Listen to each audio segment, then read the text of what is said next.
This is Will Bonsall. If you don't exactly know who that is, but the name sounds familiar, you may be a member or customer of the Seed Savers Exchange, which is dedicated to a sort of grassroots, crowdsourced model approach to the protection of the world's food and flower plant genetic diversity. I believe Will is a founding member. More importantly, he's single-handedly responsible for maintaining something like 70+% of the diversity in the Seed Savers Exchange Yearbook, which is a tome-like catalog of seed available to be exchanged between members for a small price and the promise that you'll grow it out to save seed and potentially pass it on to others. Will's farm is dedicated to the production of food for his family and the production of seed for the world's small farmers and homesteaders. In fact, his farm is home to hundreds, if not thousands, of varieties of seeds. Originally from around the world, but now no longer being preserved and passed down anywhere else on the planet. If this sounds impressive, it is. It's also scary. Will be the first one to tell you that a single person and farm maintaining such a large percentage of unique genetic diversity is incredibly dangerous. But that's a story for another time. Will Bonsall is an incredibly interesting man. He lives in the woods with his family and has built an incredible homestead. I've never been, though I've talked to him about visiting and would love to. He's tried things like that for years, but his family is leery of strangers just showing up and essentially inserting themselves on the scene to pester him with questions. I can understand that. He doesn't own a car, yet is nearly always a featured speaker at farm and garden conferences and get-togethers around Maine and New England. He's such a sought-after guy that people find ways to get him rides from his remote homestead to, well, wherever they want him to be. The reason I'm highlighting Will today is because of one of his many contributions to my farm, his book, Will Bonsall's Essential Guide to Radical Self-Reliant Gardening. I love this book. I'd been farming for years when he wrote it, and a few more passed before I was able to get a copy. In the course of several hours of non-stop, enthralled reading, I picked up many tips and techniques that have since become regular practice at my farm, and I reread the entire book from start to finish each winter. I have yet to not find it interesting, and I'm still learning things from it each year.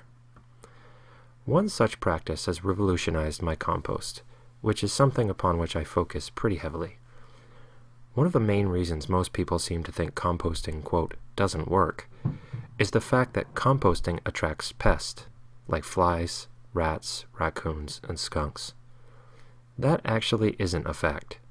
It's more accurate to say that poor composting attracts these creatures. One such practice, which I've found to be common to many small-scale gardeners and homesteaders, is putting food scraps on top of your heap one meal at a time throughout the winter. And, in fact, I used to do this. It's just what you do when you don't want to throw away food scraps in the trash, which nobody on the planet should be doing, but nearly everyone is, and you have a compost pile.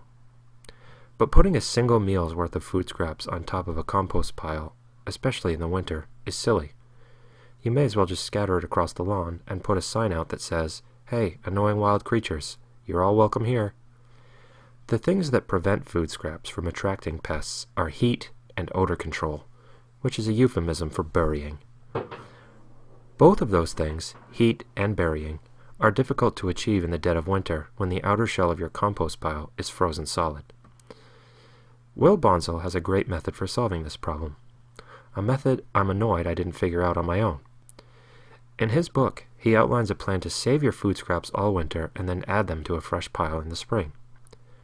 The introduction of a large volume of high-nitrogen food scraps will help you get your pile heating up extremely quickly, even if, like Will, you practice what he calls veganic farming, meaning no animal products, like horse manure for your compost. The trick is avoiding the ick factor inside your home. As Will discusses in his book, the trick is to use carbon to soak up liquid and odor and keep the material cold. If I remember correctly, he keeps his buckets outside with tight-fitting lids, and his choice carbon is leaves. I don't know how he makes the outside buckets work. The first year I tried this after reading his book, I put mine outside and immediately had a squirrel chew a hole in one of my buckets and start taking things home with it. So now I keep the buckets in the root cellar and as cold as possible, for as long as possible. I use the shavings from my planter to absorb odors. At a certain point, both of those techniques stop working, At that point, the bucket goes outside. I'm only allowed to do this if the house doesn't start to stink. This method works very well, but a word to the wise if you get excited to try it. I don't recommend you attempt to store food scraps this way unless you have cold storage, can cover the buckets, have the carbon, in my case wood shavings, to absorb the odor, and, most importantly, are accomplished or at least have a lot of experience with composting. The reason being, you need to have a plan for what to do with all this material come spring when the root cellar, or wherever you keep the scraps, begins to heat up. When you lose the mitigation of the cold, the smell will begin to be noticeable. You want to get it into a compost pile right away, which means you need to have a designated place that will be available once the majority of the snow melts, and you need to have a source of carbon in large enough quantities to mix with the nitrogenous food scraps that have been stewing for several months. If you can plan for all of those variables, Will's method is a great one, and an addition that you should consider making to your homestead.